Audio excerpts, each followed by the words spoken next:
So, good morning. First, we'll try to see two videos where we will try to understand how packets are flowing in the internet, okay, and what is computer network, how everything is working. Okay, two videos we will see. Then we'll get into TCP/IP.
I think you should be able to understand they're trying to show different types of packets and different types of devices.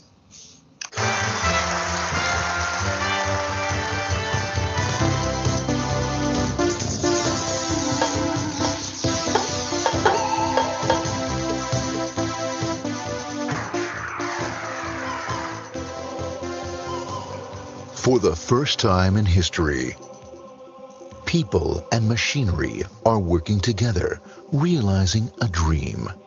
A uniting force that knows no geographical boundaries without regard to race, creed, or color. A new era where communication truly brings people together. This is the dawn of the net. Want to know how it works? Click here to begin your journey into the net.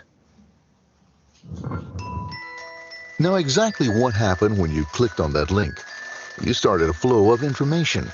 This information travels down into your own personal mailroom, where Mr. IP packages it, labels it, and sends it on its way. Each packet is limited in its size. The mailroom must decide how to divide the information and how to package it. Now, the package needs a label containing important information, such as sender's address, receiver's address, and the type of packet it is.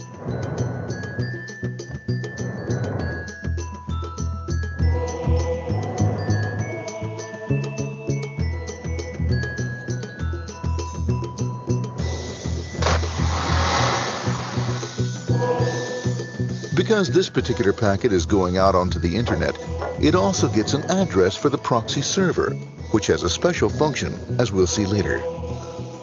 The packet is now launched onto your local area network, or LAN. This network is used to connect all the local computers, routers, printers, etc. for information exchange within the physical walls of the building. The LAN is a pretty uncontrolled place, and unfortunately, accidents can happen.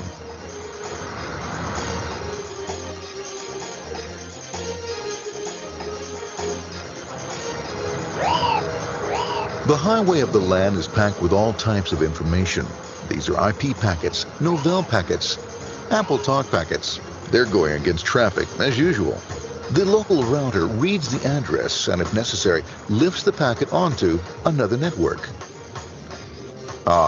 The router, a symbol of control in a seemingly disorganized world. Oops, sorry about that. Let's put this one here, this one here. This goes here, this one goes here. I don't like this one. Let's go with this one, this one goes here. A little bit left, let's put this one here. Another channel here. Let's put that one here. Let's put that one here. There he is, systematic, uncaring, methodical, conservative, and sometimes not quite up to speed. Sorry. But at least he is exact, for the most part. That one goes there, and this one goes there. Another one goes there, that goes there. He's going to go there, that goes there. He goes there. Let's put that one there.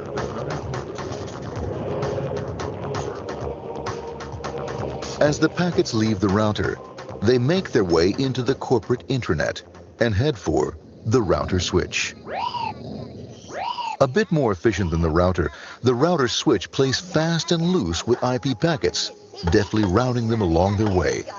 A digital pinball wizard, if you will. Here we go. Here comes another one. And it's another. Watch this, Mom. Here goes. Whoop, we're on the back. Hey, in there, in there, in there. Over the left, over the right, over the left, over the right. You got it. Here it comes. Right on. He shoots. He scores. It's going. Hey, wait. Here, watch out. Here comes another one. Oh, here we go. And it's gone. As packets arrive at their destination, they're picked up by the network interface, ready to be sent to the next level. In this case, the proxy. The proxy is used by many companies as sort of a middleman in order to lessen the load on their internet connection, and for security reasons as well. As you can see, the packets are all of various sizes, depending upon their content.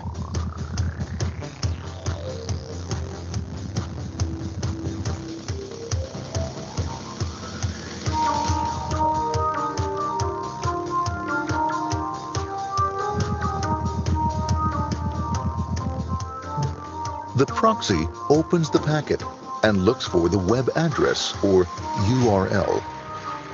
Depending upon whether the address is acceptable, the packet is sent on to the internet.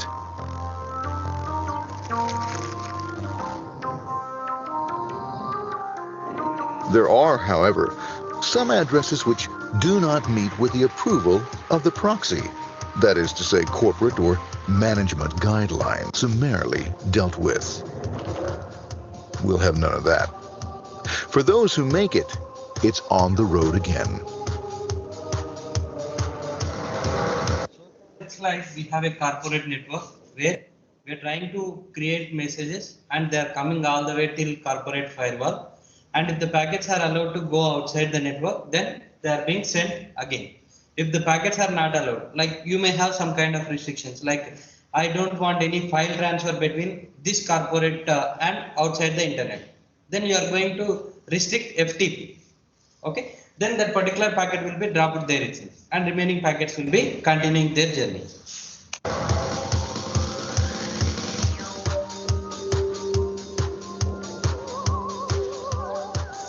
Next up, the firewall. The corporate firewall serves two purposes. It prevents some rather nasty things from the internet from coming into the intranet, and it can also prevent sensitive corporate information from being sent out onto the internet. Once through the firewall, a router picks up the packet and places it onto a much narrower road, or bandwidth, as we say. Obviously, the road is not broad enough to take them all. Now you might wonder what happens to all those packets which don't make it along the way.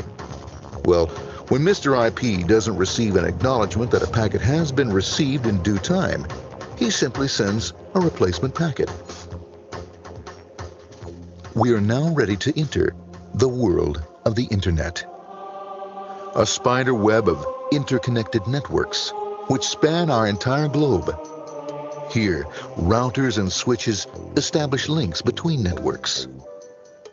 Now, the net is an entirely different environment than you'll find within the protected walls of your LAN. Out here, it's the Wild West.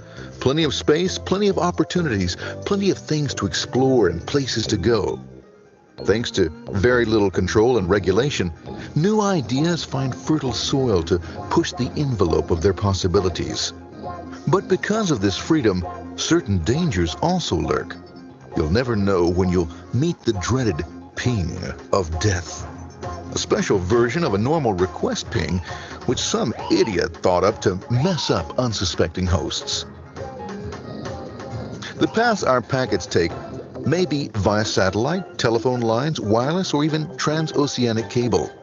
They don't always take the fastest or shortest routes possible, but they will get there. Eventually. Maybe that's why it's sometimes called the worldwide wait. But when everything is working smoothly, you can circumvent the globe 5 times over at the drop of a hat. Literally. and all for the cost of a local call or less.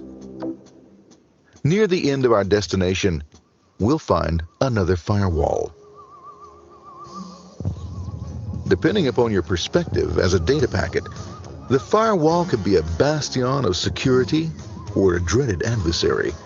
It all depends on which side you're on and what your intentions are. The firewall is designed to Observe, we have different numbers over there. They are called port addresses. Okay.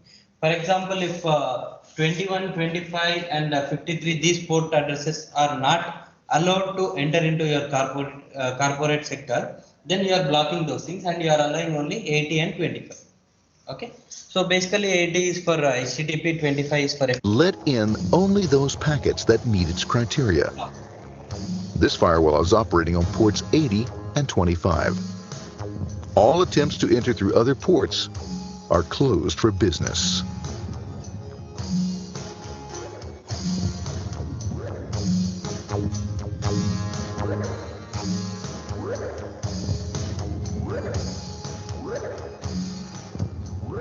Port 25 is used for mail packets, while port 80 is the entrance for packets from the internet to the web server. Inside the firewall, packets are screened more thoroughly. Some packets make it easily through customs, while others look just a bit dubious. Now, the firewall officer is not easily fooled, such as when this ping of death packet tries to disguise itself as a normal ping packet. It's okay, go on. It's okay. No problem. Have a nice day. Be out of here. Bye. For those packets lucky enough to make it this far, the journey is almost over. It's just a line up on the interface to be taken up into the web server. Nowadays, a web server can run on many things, from a mainframe to a webcam to the computer on your desk, or why not your refrigerator? With a proper setup, you can find out if you have the makings for chicken cacciatore or if you have to go shopping. Remember, this is the dawn of the net. Almost anything's possible. One by one, the packets are received, opened, and unpacked. The information they contain, that is, your request for information, is sent on to the web server application.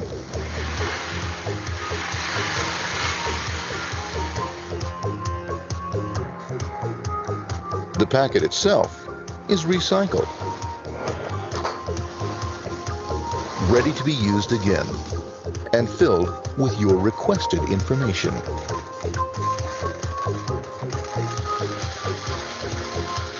Addressed and sent out on its way back to you. Back past the firewall, routers, and on through to the internet.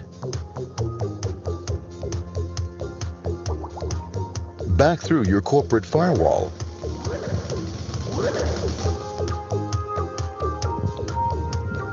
And onto your interface. Ready to supply your web browser with the information you requested. That is, this film.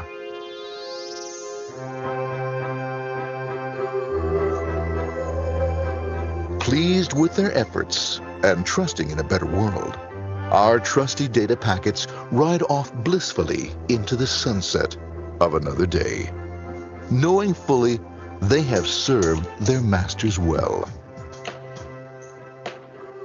Now, isn't that a happy ending?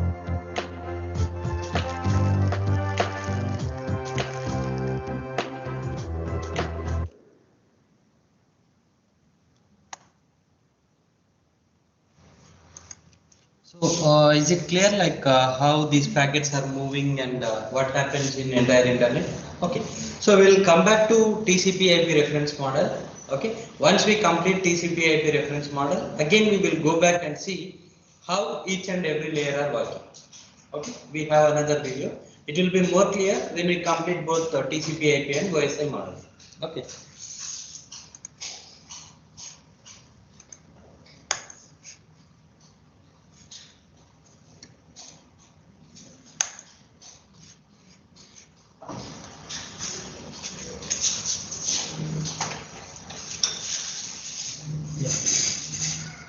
Okay,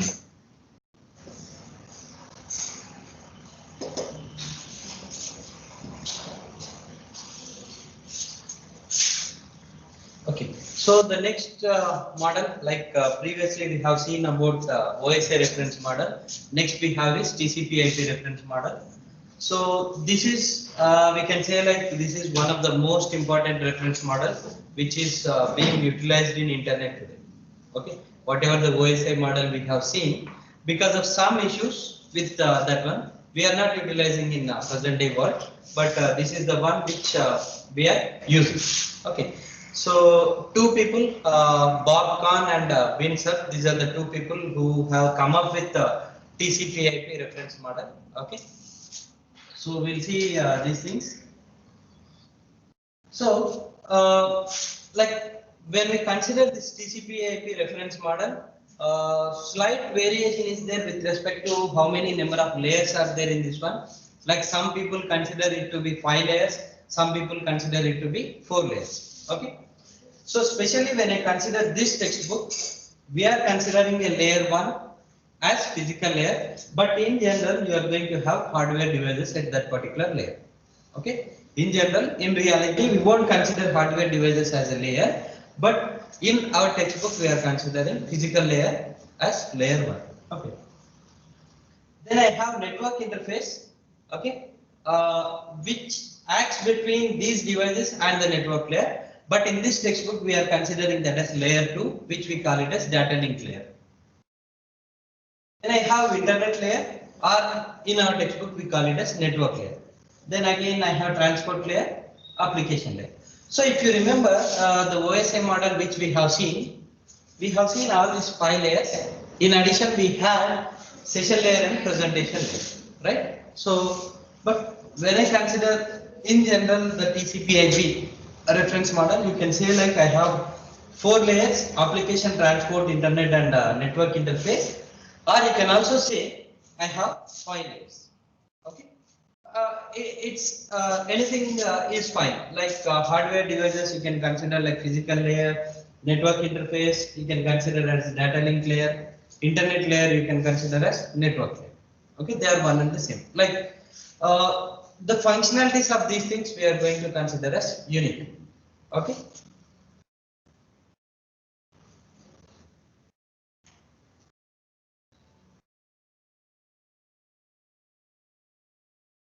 So how communication happens through the internet? Like we have seen with respect to OSI model. Similarly, with respect to TCP/IP model also, if we see, I might be having several devices connected in the internet. I shown here like A, B, C. Okay, and these things are not directly connected, but they are connected through different links. Or I can also consider like we are going to have different routers over there, router switches. Okay. So it's something like whatever you see here, this is a router, okay, and this link 1, link 3, link 2, you can consider as just links we have like Ethernet cable, fiber optic cable, or it can be a group of devices. A network can be there, okay. So if I have to communicate from A to C, I need to follow this link 1 and go to router and link 3, and the device will be, the packet will be delivered. Similarly, if I have to communicate from A to B, then I have to use this link 1, router, link 2, and I will be able to go through that particular B. So we are trying to show here, when I am communicating from source A to destination B, what are the different layers which will be taking the responsibility in between. Okay. So when I consider this one, like at A, you are sitting at this particular device A, okay. So you will be working at application layer of this particular device, and you will be giving some kind of information. That information will be processed by all the 5 layers. Okay, and that information will be given to this link switch. Maybe I can consider a switch over here, where this switch, for example, I have 40 devices in this particular lab. When I want to communicate within the network, I don't have to use all the layers here. Okay. So this switch, what it does is, it tries to capture that particular one. Like at physical layer, you are taking care of representing bits. Like if I get a signal with 5 volts minus 5, 5 volts minus 5, I need to represent as 1010. and 5 volts minus 5 minus 5 5, I need to represent as 1001. Like that, this physical layer will be taking care of representation of bits, and it will be giving to data link layer where it forms the frames. In addition to forming the frames, it also takes care of looking at what is the source MAC address and destination MAC address. Okay, so this is going to look at the source and destination MAC address, and if the source and destination MAC address, like whatever the destination MAC address we have here, if it doesn't match with the device MAC address, that means the packet is not for you. Okay, it's something like a particular postcard comes to you for an apartment. Okay, everyone will come and check what is the flat number. If it matches with your flat number, you will be taking that postcard. Else, you will leave that there itself. Okay, or at least sometimes you will inform your friend like, I saw your postcard over there. Please go and collect. Okay. Similarly, this particular device, it looks into MAC address. Okay, if the destination MAC address matches with your own MAC address, then it will give to above layers. If it doesn't match, then it will come to a conclusion like this is not for me. I have to look like how I can forward to the next hop. It forwards to the next hop and it delivers to the router. This router basically it doesn't have complete information like where that this switch doesn't have complete information of that destination. So it forwards to the router.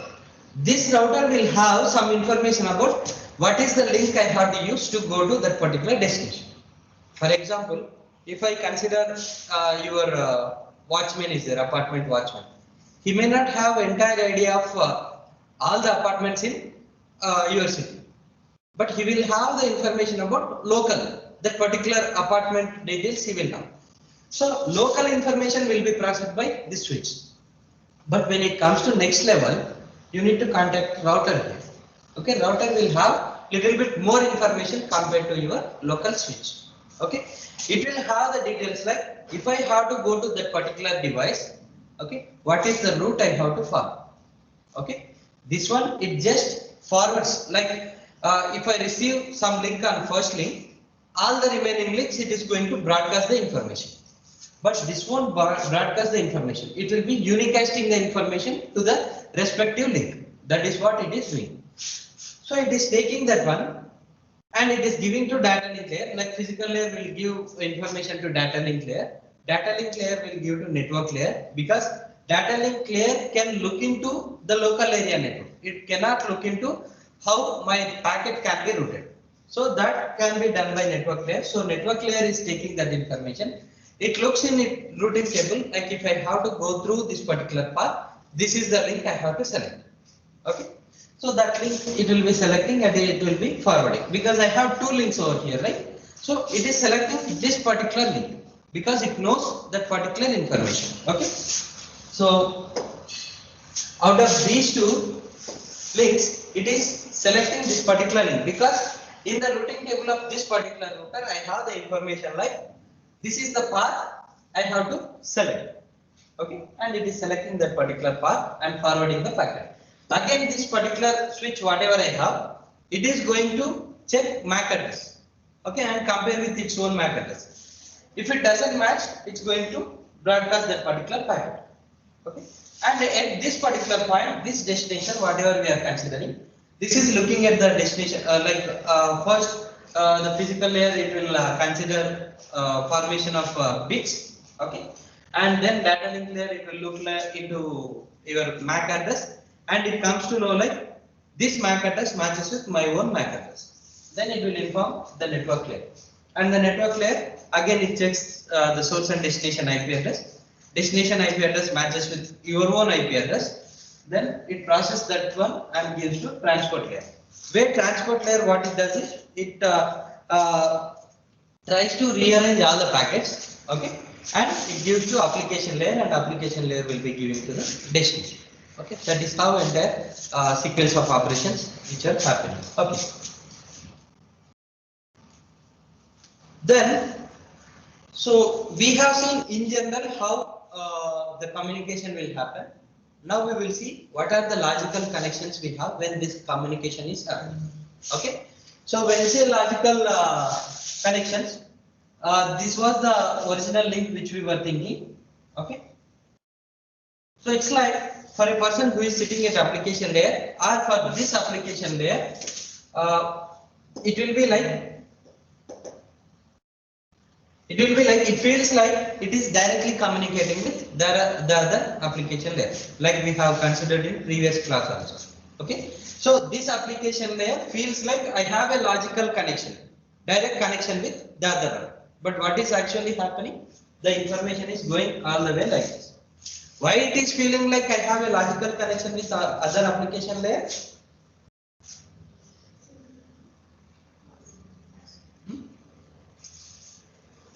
Because if you remember the kind of envelope method what we said, everyone are going to keep inside an envelope their same.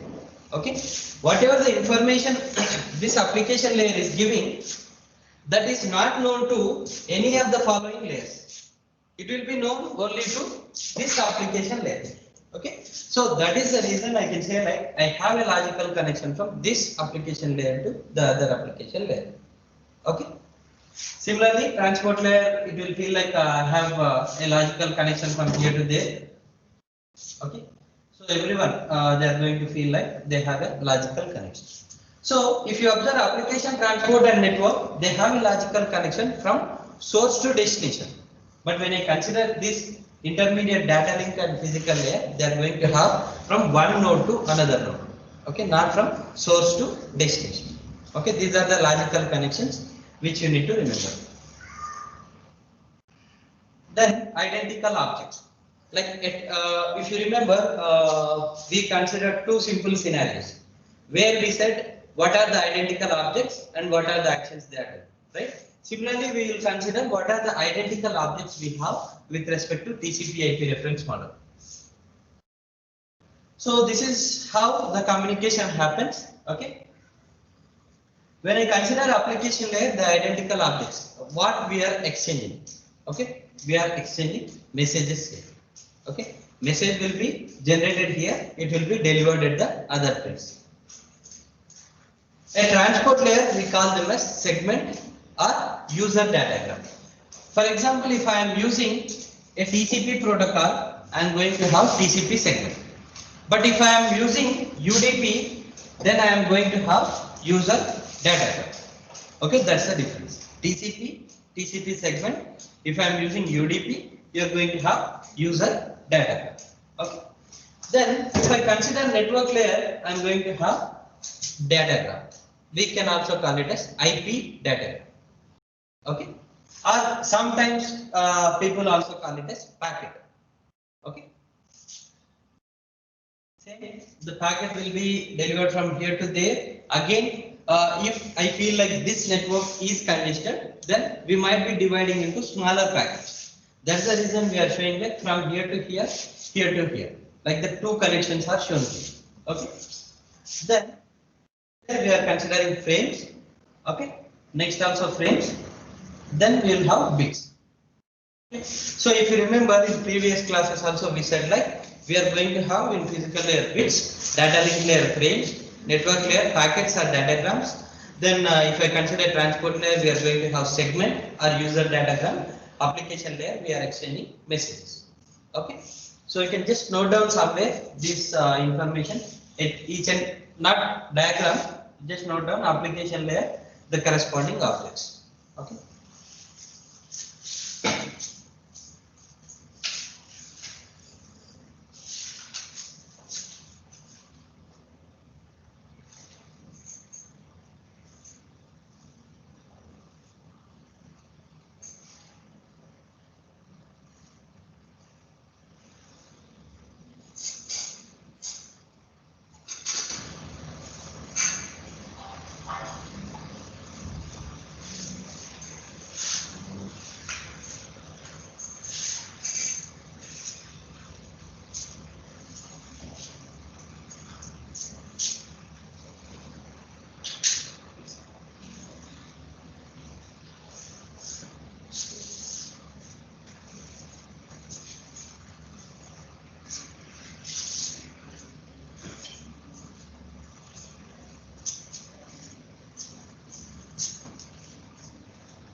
Done?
Okay. So here we have a note which says we have not shown switches because they don't change objects. That means switches, they are considered to be dummy devices which can just take the information and pass on to other links. They won't change that particular information. Okay. And these application layer intermediate nodes, they won't have access. Similarly, transport layer data, they won't have access. But when you consider network layer, we are breaking here because, as I said, I might be sending from here a packet which is of size 1500 bytes. But later, I may not have that much network which can send 1500 bytes. In that case, we might be doing like divide into 1000 bytes packet. Okay. So here to here, the size is 1500, but here to here, the size is 1000 bytes. Okay, that's the reason we are showing like identical object is from here, this network over here.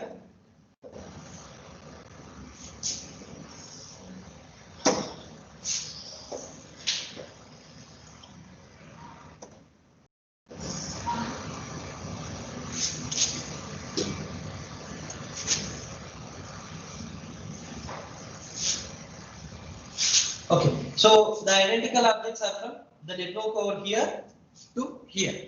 Okay, it won't change. Again, when I am communicating from the network from here to here, network layer from this device to the other device, I am going to have identical device. Similarly, with respect to frames also, here I might be using a wired connection. There I may have Wi-Fi connection, wireless. Okay, in that case, the frame here will be different from the frame over there. It's something like within the campus we are having access point. We are communicating with access point using wireless link, but outside I may be having a wired path. Okay. Then the packets, the frames which you are sending at data here, they are going to be different. Okay. So that's what we need to understand from here. So did we see this particular diagram in the previous class? Right. So the same physical layer, it is responsible for taking frames from data link layer and converting them into bits. Okay, and these bits, when they are being sent through this transmission medium, it has to represent in the form of electrical signals or optical signals, whatever the medium we are considering.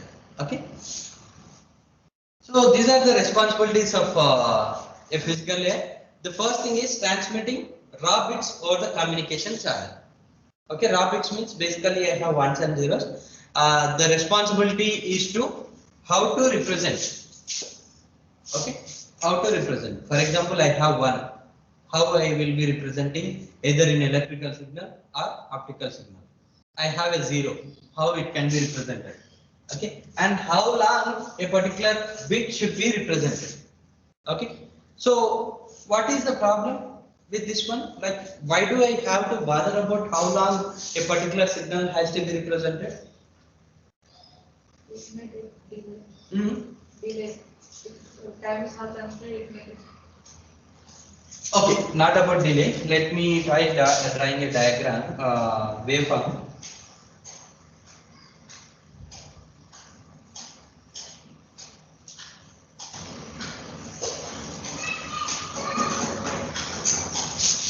I have a square wave, something like this. Not exactly square, but feel it like square. So what is a pattern now? Like what is a bit pattern that may have transferred by the source? 0, 1. No, I'm asking exact pattern. 0, 1. 0, 1. 0. Okay, so according to you, you feel like this is 0, 1, 0. 0. Okay.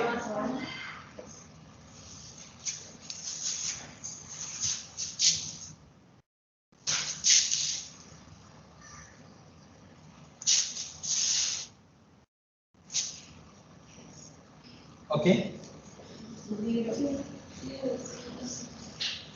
0. Sorry. Okay.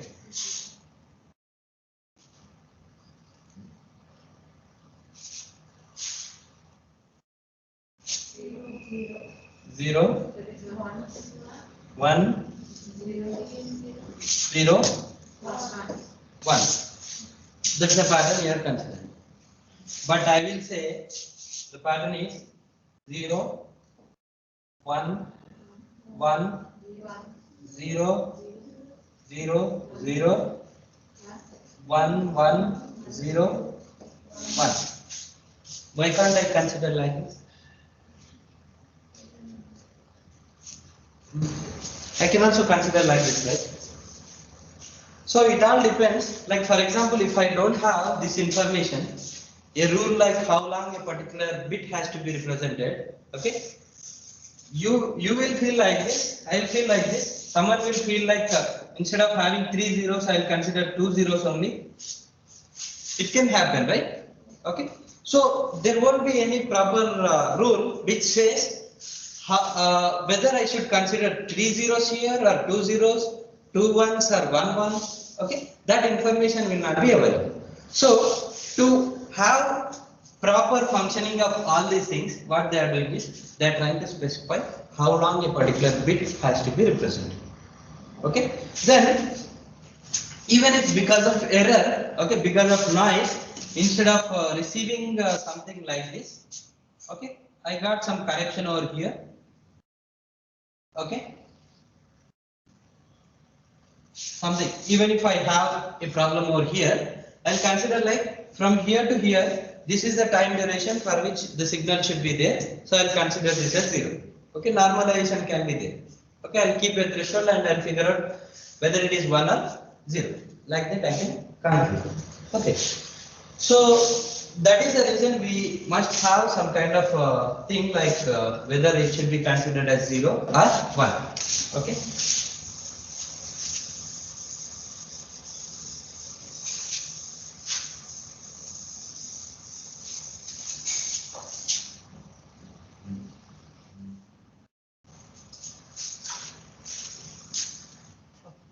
That's the first point.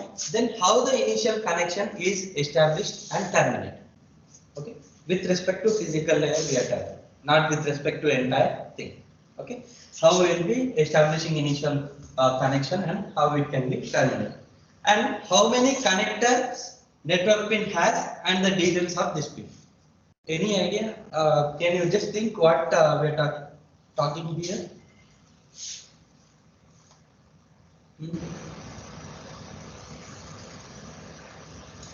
When I say how many connector pins, if you have observed, for example, if I take the HDMI cable over here, okay, it's going to have different pins.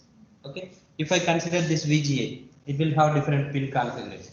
So if you remember your microprocessor and microcontroller, you might have seen first pin is per watt, second pin is per watt, like that you might have seen. Same for USB also. One will be transmitter, one will be receiver. Like that, pin description will be different. So, how many connectors network pin has? Whatever the network pin you are using, how many connectors it has? Each pin represents what? Okay, I cannot take a transmitter pin and connect it to 5 volts, right? I need to connect it to receiver at the other side. Okay, so regarding that, you need to have some kind of information. So it is the responsibility of physical layer to handle that particular thing. Then, so this layer, like by considering all these things, we can say like this layer is responsible for mechanical, electrical properties. Okay, mechanical, that is with respect to connections we are saying, electrical with respect to how you are representing. Then again, like you can also consider this as a duplication of the previous one. Okay, so representation of bits, or I can also consider representation with respect to how long a particular bit should be represented. Okay, then data rate or transmission rate, how fast, what is the generation rate you are considering? 10 Mbps per second, 100 Mbps per second. Okay, all those things it has to see. Synchronization of bits. Again, synchronization, like if with respect to our previous classes, synchronization is important because we need to know when we have started, where we should terminate that particular stream. Okay, or else what happens, if someone is sending now, next person's information may be mixed with your information, or your information will be mixed with next person's information, or within your communications itself, present message information will be mixed with next message, or next message may mix with present. So to overcome that, we need to have synchronization bits where it says where the particular message starts, where it will be ending. Okay. Then physical transmission medium, like am I using wireless medium, wired medium, what kind of medium we are using, all those things have to be handled by physical layer. Okay. Then the physical layer is responsible for the movement of individual bits from one hop to the next hop. Okay, this is what we have seen in the previous class also. Then data link layer, this figure we have seen, like it is getting the information from network layer and giving the same thing to physical layer. Again, at the destination side, it will be taking the information from physical layer, processes it, and gives the service to network layer. Okay. Then what are the responsibilities of data link layer? So first, if I see breaking raw bits and forming frames. Okay. So it says breaking raw bits and forming frames. From where we are getting these raw bits? Physical layer. So physical layer is going to give you raw bits, okay, and those bits you are going to convert into frames. Okay. So it's something like I am getting thousands of bits continuously. Where I should start, where I should end, depending on synchronization bits, that is handled by data link layer. Okay. So take the starting position, take the ending position, combine all those things, it will be a frame. Okay, that's what, we are not doing anything extra. It's something like you will be packing everything separately, right? Similarly, this data link layer is packing the bits, considering what is the starting point, what is the ending point. Okay. Then physical addressing. Physical addressing means for each and every device, you are going to have one address which will be unique in the entire world. Okay, for example, house numbers we have considered. The same house number can be there in different city also, right? Whatever the house number, if I say like house number 1-1-1, even in other city also it can be there. For example, if I consider some colony name, the same colony name can be there in another place also.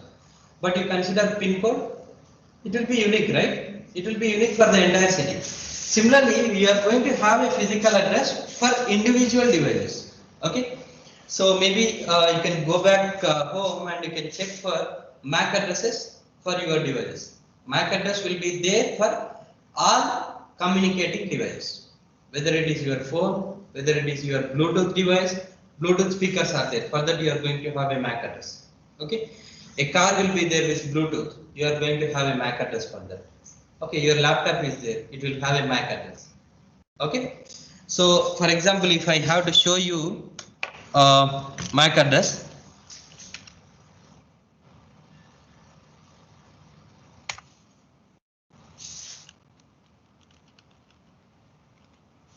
see the MAC address. Okay.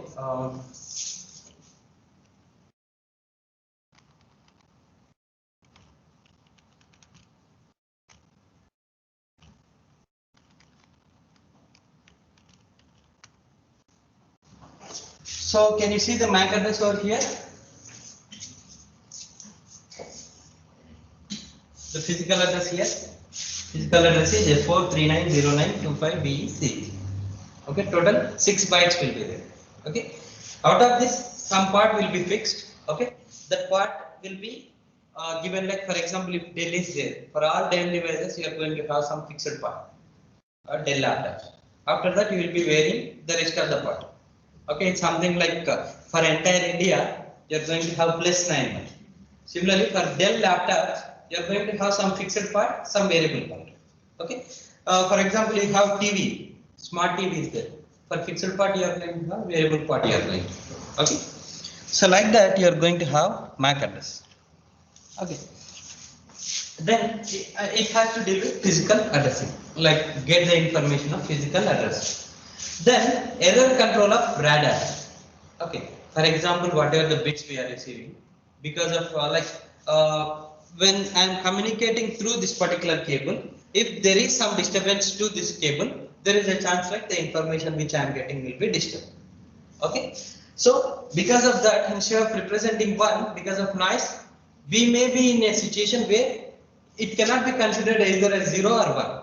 In such case, what has to be done?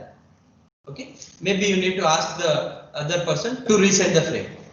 Okay, so those kind of things have to be handled by data link error control. Okay, then for reliable communication, frame acknowledgement. If I want to have reliable communication, I need to receive something and I need to send acknowledgement to the source. Okay, then it will confirm like the message has been delivered at the other side. Okay, then control of flow data. That can be considered as flow control. For example, I'm telling it this much speed. Okay, instead if I keep on going like this, you won't be able to understand these things, right? Okay, but instead we need to tune like what is the speed at which you can understand, and within that speed we will have to say. Similarly, just consider I have a big server which can send data at 1 gigabit per second, but I have a small device. Maybe I can consider like it can receive it 1 megabit per second. Okay, if this one is communicating with this device and sending it 1 gigabit per second, it won't be able to receive that information. But if 1 megabit per second device is communicating with 1G, it will be able to capture that information. Okay, so when you are sending that information, you should consider like whether this speed I can use or not. That's what you need to look into. Okay, so that flow control has to be handled by data link layer. Okay, then shared medium access control, like if I consider wireless medium, if I consider one access point is there, to which 100 mobiles are connected, 100 people will be sending the data. Okay, if you remember in the previous video, they have shown like when multiple packets are coming, there is a chance like accidents can happen, like collision of packets can happen. So your information will be lost. So how to handle that one is taken care by data link. Okay, so overall what I can say is converting raw bits into frames it has to do, error control it has to do, flow control it has to do. Okay, and it has to take care of physical addressing. These are the most important things which data link layer does. Okay, so this is what we have seen, like it is responsible for hop to hop delivery. Okay, it will move frames from one hop to another hop. Then network layer, like it gets information from transport layer, gives to network. It will be getting from transport layer and it will be giving to data link layer. Similarly, at the other side, it takes data from data link layer, processes that one and gives back to transport layer. So see here we have again quite variety of functions over here for network layer. Control operation of subnet. Okay, when I say control operation of subnet, I may have a subnet something like this. I may have different devices over here. Okay, controlling all those devices. like how packets can be routed among them. Okay, who takes care of coming up with packets, routing tables, etc. Those things have to be handled by network layer. Or even some cases it happens like because many people are trying to communicate, congestion can happen. Okay, how to handle that congestion is also handled by this network layer. Okay, then logical addressing. Previously we have seen physical addressing, but here we are saying logical addressing because, for example, take my laptop, connect it to internet over here. I am going to have one IP address. The same laptop, if I go and connect in my home, I am going to have another IP address. Okay, my IP address is changing, but device is same. Okay, so the IP address which you are going to get, it is because of the cable. Whatever the cable you are using, because of that you are going to get a particular IP address. So the same place, if I connect my laptop, I might be having another IP address. If I connect this device, it may have some other IP address, but the location is same. Okay, so physical address is the one which will be constant wherever you go, but this address which we are getting at the network layer is logical, which will vary with the position where we are connected. For example, at the same place, I will connect with a cable and I will also connect with Wi-Fi. Then I am going to have two IP addresses, one with wired, another with wireless connection. Okay. Then packet routing from source to destination. So you are going to have routing tables which can be static or dynamic. When I say static, routing tables are fixed. When you are configuring the network, you are going to fix that particular routing table and you will be giving that information. There we will consider like the devices will not change. Okay. In such case, I can consider routing tables as static. But in other case, the routing tables will be dynamic. Dynamic in the sense the tables, the devices may be moving here and there, the cables may be broken. Because of such reasons, I can consider routing tables are dynamic. Then this network layer is also responsible for handling congestion. Like I said, if more and more people are trying to drop in the packets in the network, okay, then someone should be there who handles that particular information. So the network layer handles the congestion in the network. Then, okay, the same thing we are explaining. Like this congestion information, it will be shared with higher layers. For example, transport layer is there. You are going to give the information with transport layer, and transport layer will take this information and comes up with different protocols. Okay, we have some congestion control algorithms at transport layer, like TCP Tahoe, TCP Reno, TCP Vegas. Okay, so all those things works on the information given by network.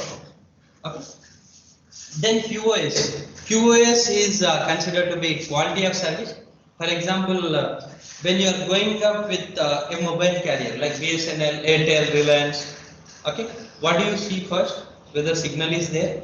Okay, when I call, whether I am able to listen properly or not. Okay, when I am browsing something, whether I am getting it proper speed or not. Okay, these are some of the things which you will be looking. So if you see here, we are talking about delay, transmission time, and jitter. These are different parameters. Like I am not saying these are the only parameters. These are some of the parameters which are very important. Like delay. If I send today, my message should not go tomorrow, right? It has to go on the same instant. Okay. Similarly, transmission time. So this is somewhat related to delay also. Like when I send something, if I have 1 kilobit per second line, it takes some time. If I have 1 megabit per second, it's going to go faster. Okay, if I have 1 gigabit per second line, you are going to deliver very fast. Okay, like the transmission time is also important, and jitter. Jitter is considered to be variation with respect to delay. Okay, so it will be more important when we consider these things, multimedia information exchange. Okay, when we are looking at a video, sometimes buffer time will be less. Okay, sometimes I'll be seeing continuously, suddenly it stops, it keeps on loading. Okay, it comes. After that again it keeps on loading for more time. It is because you are going to have jitter, which is nothing but variation in delay. If I have delay, you are going to have buffering. that buffering time will be varied if I have 0. That means variation in delay. Then heterogeneous networks are interconnected. Like you may have variation with respect to protocols, you may have variation with respect to packet size. So as I told one example just some time back, you might be having access point connected with access point here, and behind the access point you might be using Wi-Fi protocol. Okay, or within the lab I might be using fiber optic cable, outside I might be using Ethernet cable. So both are different, electric signal, optical signal. So how to convert the information between these two things? Okay, our packet sizes. If I consider fiber optic cable, I might be I'll be having huge bandwidth. I'll be sending it at faster rate. So my packet size will be bigger. But if I consider Ethernet cable, packet size will be 1500 bytes. So how you will handle these different packet sizes? These are some of the things which network layer handles. Okay. So we'll stop at this point and we'll consider in next class. And tomorrow again I'm going to consider first hour. I think you have another class, right? What was the class according to timetable tomorrow first hour?